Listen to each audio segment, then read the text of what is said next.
Hello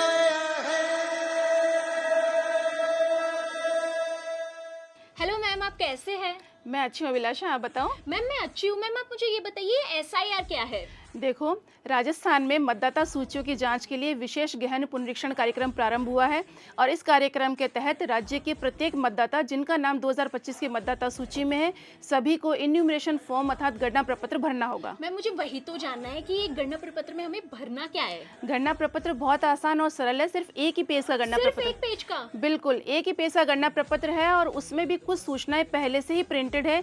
उसमें आपका नाम है, एपिक नंबर है, भाग संख्या है, विधानसभा क्षेत्र का नाम है और पुरानी फोटो इसमें पहले से लगी हुई है।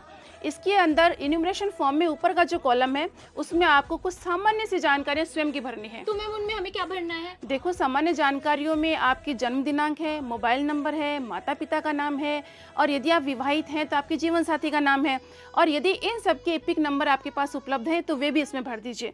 इन्यूमरेशन फॉर्म में ये ऊपर का पार्ट है, नीचे के पार्ट में मैपिंग से संबंधित सूचनाएं भरनी है। मैम मैपिंग क्या होती है?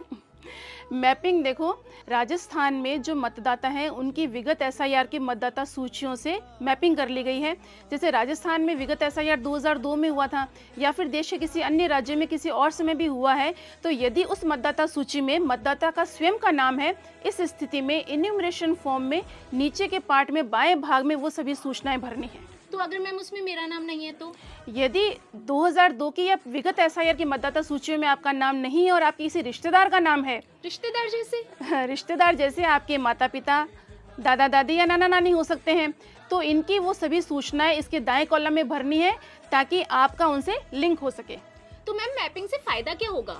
मैपिंग से ही फायदा ये है कि राजस्थान में एसआईआर की प्रक्रिया आसानी से पूरी होगी। वो इस प्रकार कि निर्वाचन विभाग ने पहले से ही राज्य के 70% से अधिक मतदाताओं की मैपिंग विगत एसआईआर की मतदाता सूचियों से कर ली है।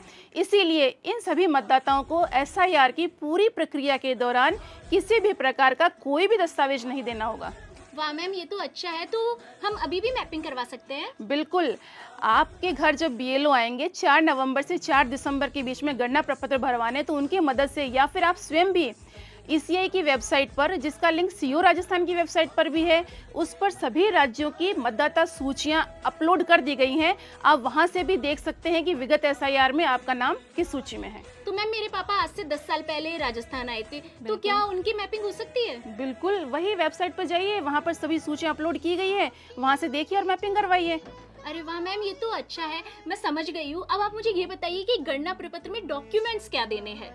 गणना प्रपत्र में जब पहला चरण शुरू हुआ है इन्यूमरेशन फॉर्म भरने का, जब बीएलओ आपके घर आएंगे और अधिकतम बीएलओ आपके घर 3 बार आएंगे 4 नवंबर से 4 दिसंबर के बीच में, इस चरण में राजस्थान के किसी भी मतदाता को कोई भी डॉक्यूमेंट नहीं देना होगा। वाह मैम, ये बहुत अच्छा है। तो मैम अगर मुझे अपने बीएलओ से कनेक्ट करना है तो मैं कैसे करूँ?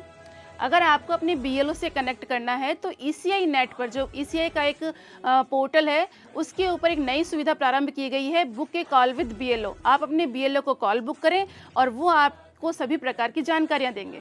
वाह मैम, ये प्रोसेस तो बहुत आसान है, मैं तो आसानी से अपना गणना प्रपत्र भर दूंगी। बिल्कुल, 4 नवंबर से 4 दिसंबर के बीच में राज्य के सभी मतदाता जब बीएलओ आपके घर आएंगे तो अपना गणना प्रपत्र भरकर अपने बीएलओ को दें और जागरूक नागरिक होने की जिम्मेदारी निभाएं।